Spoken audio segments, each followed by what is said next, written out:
Thank you so much to come into our Crash Course in the Force panel with Star Wars 101. I'm Pablo Hidalgo from Lucasfilm. I hope you're having a great D23. You know, I kind of feel the need to get this out of the way right at the top because there is so much intense speculation and intense anticipation when it comes to the future of Star Wars that I kind of want to be upfront about what this panel entails. People are dying to hear any information about what's coming up next. So I can reveal to you today that that's not what this panel is about. I'm really sorry. Let's pause for all the bloggers to make their way out of the... Now, if you got your smartphones out right now and you're live tweeting this, or you've got an editor waiting with bated breath to find out new information, you can just relax for the next 40 minutes or so, because this is really more about a retrospective history of Star Wars. And then we're going to open it up for 20 minutes of Q&A, and who knows what's going to happen there, so, you know, something might come out. Now, this is about 36 years of where Star Wars has been. When Disney asked us at Lucasfilm to come and do a panel, we thought, hey, it'd be a great opportunity to bring Disney fans up to speed on what Star Wars fans already know. But I have a sneaking suspicion that we have Star Wars fans here in the audience already. So hopefully you'll learn something as well, because you might know some of this stuff, but we'll do our best. And really, I want to thank all the Disney fans. Thank you for welcoming us into the world of Disney fandom. There's a lot of natural crossover, and I think it's going to be a great combination. All right, so what is Star Wars about? That's a tough question to answer, and you could slice that many different ways. So I'm going to start off talking about characters. Let's see if this works. Yeah, look at that. Star Wars is about Jedi Knights, guardians of peace and justice, an ancient order that also wield the coolest weapon known to the galaxy, the lightsaber. Do we have any lightsabers in the audience here that we can see? There we go, we got a few here. Good, good, good. No red ones, though. We're talking about Jedi first. So they're guardians of peace and justice who can tap into a supernatural mystical field called the Force to create supernatural abilities. And they follow an ancient order, they follow an ancient code, they're guardians of peace and justice. They protected the Republic for thousands of years until they were betrayed by a dark conspiracy that branded them traitors and they were wiped out. And now the Jedi are all but extinct. And who was responsible for that? This guy. There we go. Sith Lords. Do we have any red lightsabers in the audience? Oh, there we go. We have a Sith Lord over there. Be on alert. So the Sith Lords, they're also an ancient order. They also use lightsabers, like that red one over there. And they also tap into the Force, but they tap into its dark side, fueled by anger, fear, aggression, hatred. These are bad folks. Yes, thank you. But 1,000 years ago, they ruled the galaxy by force. But the thing is about Sith Lords is they're not team players. They constantly conspire against each other for power. They're constantly fighting. And the Jedi took advantage of that at the time and were able to wipe them out. And for the longest time, the Jedi thought the Sith were extinct. But a couple did survive. And they realized, you know, guys, we keep losing because we keep fighting each other. So they decided, from now on, there's only going to be a couple of us. We're going to work in the shadows. And that happened from generation to generation that allowed them to build this conspiracy that destroyed the Jedi. And what the Sith Lords created was the Empire. The Sith created a galactic empire. They replaced the peaceful democracy of the Republic with a totalitarian, oppressive government of the Galactic Empire. And these, we've got a very sinister individual here applauding oppression and tyranny. Way to go, sir. So the Imperials are basically these jackbooted thugs who have at their disposal fleets of warships, armies of troopers. They even constructed a battle station capable, well, actually a couple of battle stations when we get right down to it, capable of destroying entire planets. These are the villains. And what happened with the Empire resulted in a rebellion. Very good. And a rebellion rose up to challenge the Empire in an attempt to rebuild the Republic that the Empire replaced. And these people come from a wide variety of cultures and backgrounds, united by a hope to instill freedom back in the galaxy. And even though they're ridiculously outnumbered, they've got hope on their side. Star Wars is about soldiers. You can't have a war story without soldiers. So these are the warriors of Star Wars. They may be native soldiers defending their home turf, or they could be clone troopers bred in a high-tech laboratory for combat, or they could be mechanical soldiers that know no fear, no mercy, or actually they don't know much. These guys are pretty dim-witted when you get right down to it. Star Wars is also about, let's see if we get the next one. Here we go, nobles. These are influential, high-ranking individuals, senators, royalty, trade barons. They're able to inspire millions. They sometimes do so for good, trying to help people who can't help themselves, and they sometimes do so for bad. They're just greedy individuals, megalomaniacal, nasty people, but they do dress well, so we got to give them that.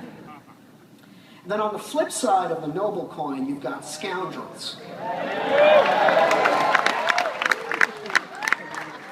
And these are bounty hunters, gangsters, smugglers, gamblers. Hello, what have we here? We've got gamblers.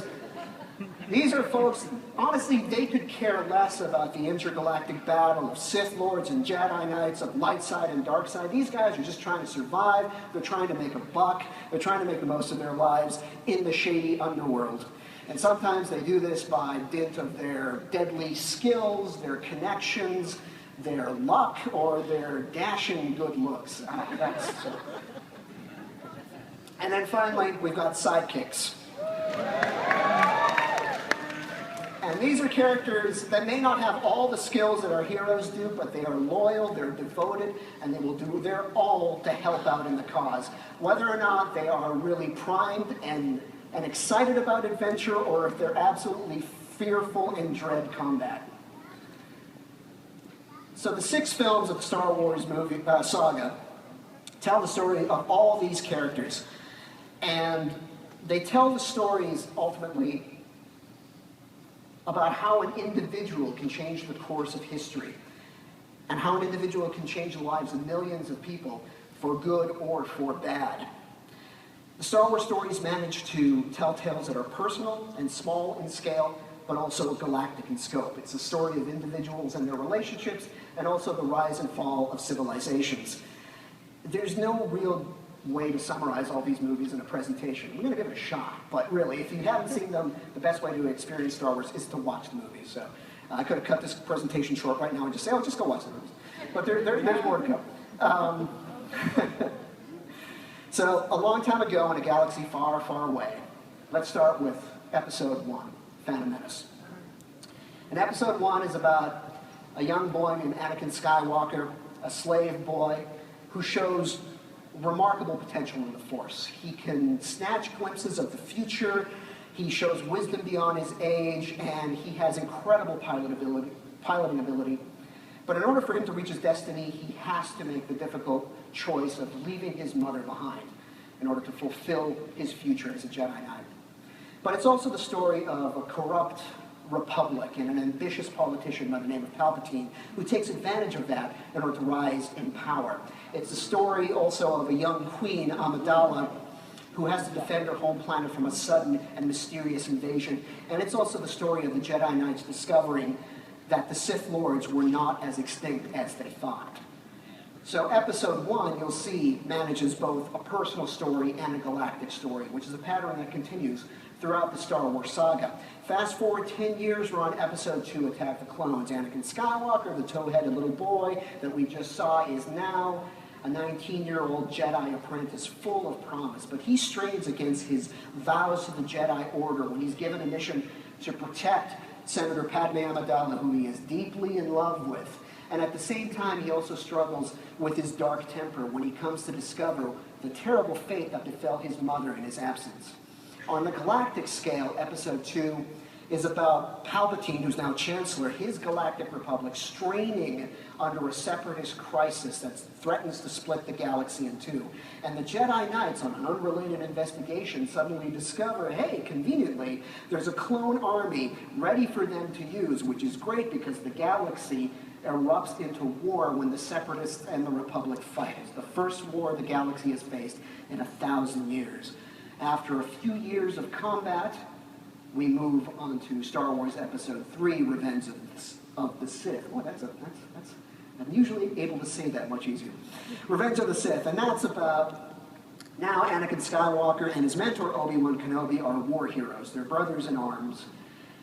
But when Anakin is plagued by visions of his beloved Padme endangered, he makes a deal with the devil, essentially, that plunges him into darkness and into a fateful confrontation with his old friend. On the galactic scale, we have a war-weary republic and its leader, Palpatine, who refuses to relinquish war powers even though the war has ended when confronted by the Jedi Knights. And what he does instead is brand the Jedi Knights to be traitors of the Republic, orders them to be executed, and replaces the Republic with a galactic empire in the name of peace, justice, and freedom. So fast forward a generation, that's the events of Episode 3, moves us into Episode 4, A New Hope, which for many of us is actually the first movie. And that's about this guy, Luke Skywalker, a farm boy growing up on a dusty desert planet. He wants more out of life than moisture farming.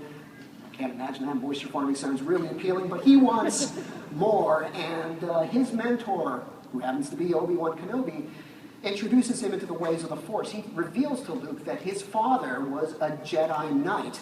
And Luke follows his conscience and leaves the farm and instead becomes a fighter pilot in service of the Rebel Alliance that's fighting the Empire. It's also about the Empire unveiling its awesome battle station, the Death Star, that can destroy planets, and the Empire's most sinister agent, Darth Vader, who is tasked with stopping Princess Leia's rebels from using stolen data plans to attack the Death Star in hopes of finding its weakness. That's Episode 4. Move forward a few years to Episode 5, The Empire Strikes Back, which I imagine is a favorite of many. Luke is now a rebel leader. And he also follows his destiny to learn the ways of the Force, to study, to become a Jedi Knight under the last remaining Jedi Master, the wise Yoda. But when Luke is plagued by visions of his friends in danger, he rushes off to save them and instead goes headlong into a confrontation with Darth Vader, where he learns a horrible, shocking truth about the Dark Lord that, amazingly, I'm not going to reveal here. For the 2 or 3 of you who don't know it and somehow managed to not see it at our Anatomy Evolution of a Villain booth, I'm actually keeping this a secret, believe it or not. And on the galactic front, it's no surprise The Empire Strikes Back is about the Empire striking back. They attack the rebels, send them scattering to the wilds of the galaxy, and then hire criminal bounty hunters from the underworld to track them down. So that's Empire. That brings us to Episode 6, Return of the Jedi. Now, Luke is now a Jedi Knight, and he rescues his friends from the clutches of the criminal underworld. He also discovers, finally, the full truth about his mysterious past, and he decides to take it upon himself to attempt to redeem Darth Vader from the dark side of the Force. Return of the Jedi is also about the Empire unveiling its second Death Star, even more powerful than the first, and luring the rebels into a confrontation both on ground and in space for a battle that will decide the fate of the galaxy. There we go. That's everything that happens in the Star Wars saga. But it's more, and Star Wars fans will tell you, it's more about what happens. It's how the stories are told. The Star Wars saga, the 6 films, are told with exquisite detail and texture. The stories are set in a universe that is very convincing. You can believe that it's real, that it has history, it's lived in, it's alive, and it's a place that you want to revisit again and again. The Star Wars saga is also told through amazing visual effects. Let's catch up with me here. Here we go.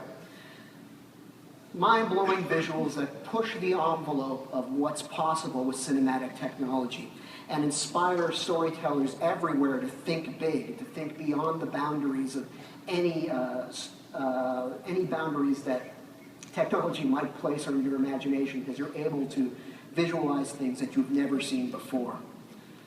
Star Wars also manages to tell its tale through kinetic, high-speed action sequences, exquisitely edited for maximum impact. Everything in Star Wars is faster and more intense, from high-speed action sequences to narrow escapes. Another trademark of the Star Wars films is that they have mythic moments. They're steeped with symbolism and archetypes that reach back into our collective history as storytellers and inspire us and touch us in profound ways.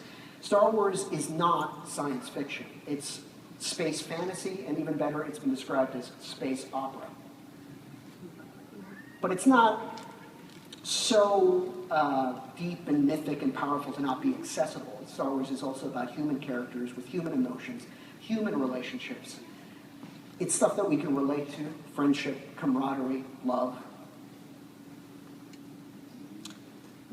And also, Star Wars is about, while Star Wars isn't afraid to have fun. In addition to telling deep stories and sometimes dark stories, it finds humor in character, in circumstance, and sometimes in the most unexpected places. So all this sprang from the imagination of one man, George Lucas. And this is him on the set of the first Star Wars movie. And he would have been 32 at the time, so anyone who's older than 32, let that sink in. As a filmmaker, he started off doing some very edgy, non-traditional experimental stuff. But when it came to making Star Wars, he decided to make a very accessible story. And he was just concerned with making it as entertaining as cinematically possible. For those who don't know, the film landscape in the 1970s was filled with a lot of grim, gritty, dark material. Great movies, but you wouldn't exactly consider them escapism, especially not for a young audience. George wanted to do a movie that was the kind of movie that he grew up with, filled with adventure and optimism. To be honest, the kind of movies that Walt Disney was known for. And at the time, in the 70s, the Disney company was actually not making those types of movies. To hear George tell it, he wanted to create a modern fairy tale for a generation that was growing up without fairy tales. And to do so, he recruited a lot of talent, way too many people that I can possibly name in a presentation this brief, but I do want to draw attention to a couple of them, including Ralph McQuarrie. Ralph McQuarrie was a concept artist and illustrator, and George hired him to help visualize his movie, to help illustrate exactly what he was looking for, especially as a tool of communication. George hired Ralph to do illustrations so that he could communicate these outlandish and never-before-seen ideas to other people, actors, cast, especially studio executives who couldn't make heads or tails of what George was working on. So Ralph's art really established the language of Star Wars and established its scale and its sweep. Another artist I want to draw attention to is Joe Johnston. And Joe was at the time he was hired on as a visual effects art director. And what he ended up doing throughout the original trilogy is he took Ralph's often elegant designs and ruggedized them. He made them more real and created a cinematic reality to the images. And the thing that's interesting about Star Wars that I can't say enough about is for the generation that was exposed to Star Wars, it made clear that films were designed. Films were designed by artists. The artwork developed by folks like Joe and Ralph would then be reinterpreted by other departments, be they costume designers, makeup artists, alien effects artists, set decorators, prop builders, and all that art made its way into art of books that folks like me and many other people saw as a young age and were inspired. We found those art of books as inspiring and exciting as the films themselves.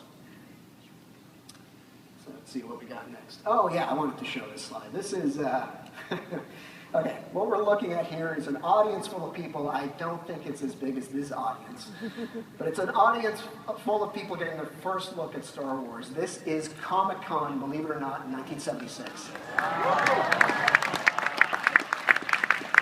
And the reason I wanted to bring this is because Lucasfilm has valued fandom from the start. It's recognized the power of fans. As we were leading into the launch of Star Wars, they did the convention circuit in the summer of 1976, going to science fiction conventions, comic book conventions, fantasy conventions, you name it, and trying to tell the world about this movie that's coming out. This is, yeah, here we go. We got Roy Thomas and Howard Chaykin. These were the guys who were responsible for the Marvel Comics adaptation of Star Wars, so at least it made sense for a movie to be at Comic-Con back in the day, because these were the guys tasked with doing the comic adaptation. The artwork that's behind them is actually from the very first Star Wars poster that was available to collect during that summer of '76. About 1,000 were printed, and they brought some to Comic-Con. They sold them for $1 a piece. Most went unsold, and looking at eBay earlier today, they are currently being auctioned for about $3,000 a piece. So there's a lesson in there. But the thing about going to conventions is that's what was required to get people excited about Star Wars and to ensure that there would be lines wrapped around the block when the movie opened on May 25th, 1977. And it's really hard to imagine what a different world it was back then. Star Wars, when it opened, only opened on 32 screens across the entire U.S. 32 theaters. And but it was a different world. At the time, you could expect a movie to stay in theaters for months instead of weeks. You didn't have that thing that you have now where you could go, you know what, I'm going to skip that. I'll see it when it comes on DVD or Netflix by the end of the year. You couldn't do that back then. And what happened, which doesn't happen now, nowadays, movies open in thousands of theaters at the time, and then they get whittled down as more and more stuff comes out. Back then, movies opened small, relatively, 32 screens, and then word of mouth spread. More and more people got excited about Star Wars, more theaters would book them. But if it wasn't for the fans who went there in the first place on day one, that word of mouth never would have happened. So Star Wars, Lucasfilm, and Fandom have been like importantly connected from day one. Also, what you couldn't really do back in the day, or I guess you still do it to this day, If you wanted to experience Star Wars outside of the theater, you had limited options. You know, it didn't necessarily always come with all the merchandise and stuff that comes out of the gate to begin with. If you wanted to continue the adventure, you could have picked up the Star Wars novelization or the Star Wars comic adaptation that was at the time. The funny thing about this is the novel came out 6 months before the movie came out, which is crazy to think about now. You could have read the entirety of the Star Wars story in December of 1976 before the movie came out. And the comics adaptation actually started in March, 3 months before the movie came out. Why was that? Because Star Wars was an unknown commodity. This was all in the interest of hoping to inspire people to come see the movie. And it worked, obviously. But the novelization went on selling like 5 million copies in print.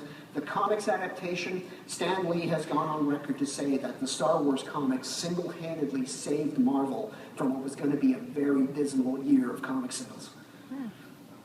The other thing you take for granted nowadays is that if you like a movie, you go buy the action figures, you go buy the toys. No one expected the intensity and appreciation and excitement that Star Wars generated, including Kenner Products, the company that Lucasfilm had partnered to make toys. They did not have any toys ready for the release of the movie, and not even for the Christmas season of '77, the holiday season. So kids who wanted to buy Star Wars action figures would instead buy this. Kenner actually sold an empty box at stores. Imagine you're a kid at Christmas and you're unwrapping a box hoping to get Star Wars toys, and what you get instead is this cardboard box. And you open it up and there's like, no, there's stuff in there. It's like, you join the Space Club, which means absolutely nothing. But you got like an action figure stand, which to me is almost like even more insulting. But you do get a mail-away certificate that promises you the first 4 Star Wars action figures, quote, as soon as they're ready. And they were ready. They came out in February of 1978. So patient kids had to wait that long to get their first toys. But again, it's one of these things you just take for granted. Of course there's toys for the movie. Who wouldn't know it? And the merchandise for Star Wars really redefined merchandising for movies. I'm sure there's a lot of collectors here who could testify to this, is that, you know, before Star Wars, the only films that really had any success in terms of merchandise were Disney films. A live-action sci-fi movie was not expected to be that collectible, but Star Wars redefined that.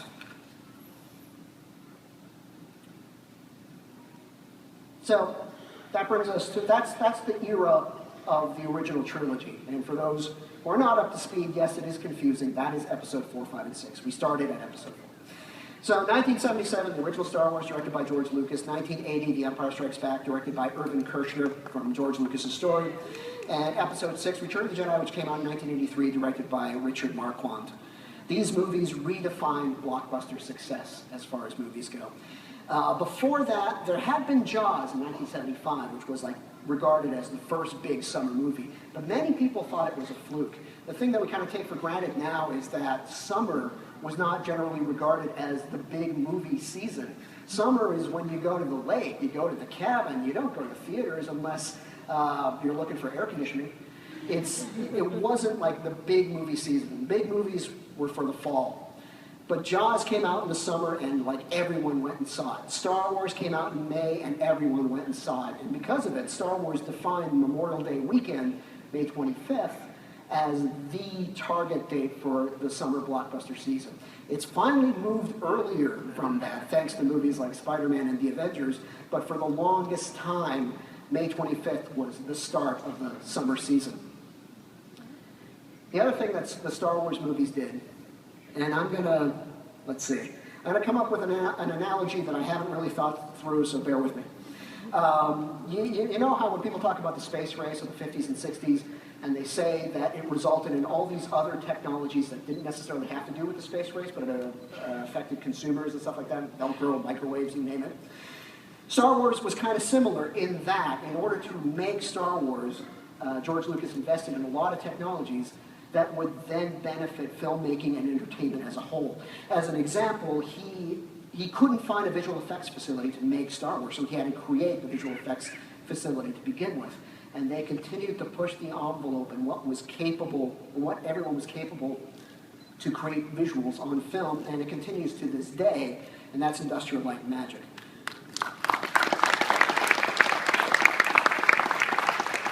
And what ILM did for visual effects, George also created a company called Skywalker Sound. And they were tasked to finally revolutionize post-production, editing, sound design, sound mixing. And in this way, Star Wars literally changed the way films are made, because the investments that George made finally brought filmmaking processes that honestly had not changed fundamentally since 1920 into the electronic and ultimately the digital realm. I imagine since we got a room full of Disney fans, someone here can identify what this is.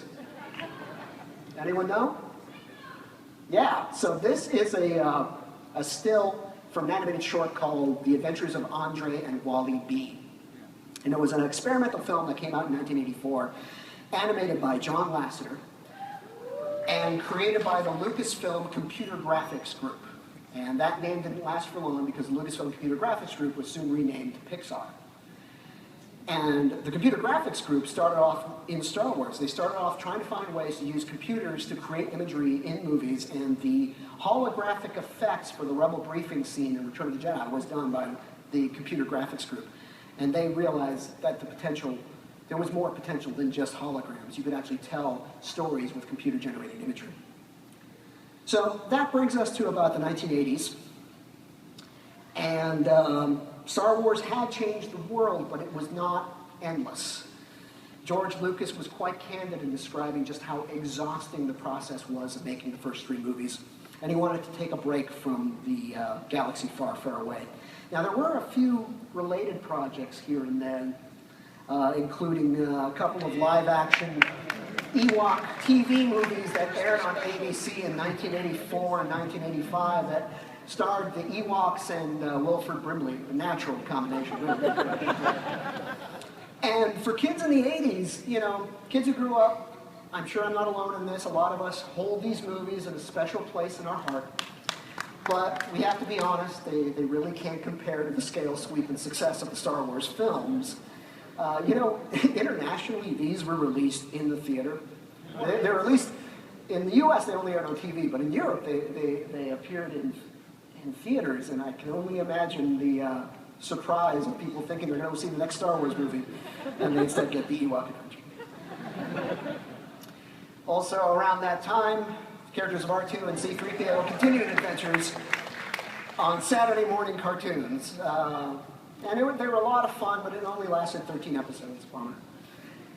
Ewoks outlasted them a little bit more. They had 2 seasons of Ewoks. I'm sure a lot of you can sing the theme song if I put you on the spot, but I'm not going to do that. Well, again, a lot of good fun, but again, it did not have the kind of worldwide success that Star Wars had. Not even Ewoks on ice could capture the imagination of the world for some reason, go figure. It was a very weird period after the original trilogy. Star Wars would show up in odd places, including the George Lucas Super Live Adventure. This was a distinctly Japanese stage show that appeared in the early 90s that tried to combine the most uncombinable films of George Lucas's career. We got Star Wars, we got Indiana Jones, we got American Graffiti, Willow, Tucker, and they put it all into an amazing musical stage spectacular that has never been seen since.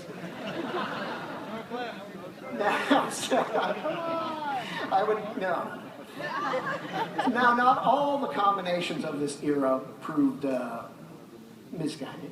Some of them were natural combinations that ended up having real enduring power. 1987 saw Star Tours open in Disneyland, and it was the first real collaboration with Star Wars and Disney. And it was, honestly, it was the last hurrah of the original Star Wars era. The ride included amazing visual effects from Industrial Light and Magic and an awesome experience from Disney Imagineering that, for the first time, really made it possible to live a Star Wars adventure unlike ever before. But that was it. After 1987, it got really quiet. The comics stopped publishing. There were no Star Wars novels. The toys stopped selling. And even though George had said during the heyday of the original trilogy that there were more Star Wars stories yet to tell, it was clear that he moved on to other projects. So it was quiet.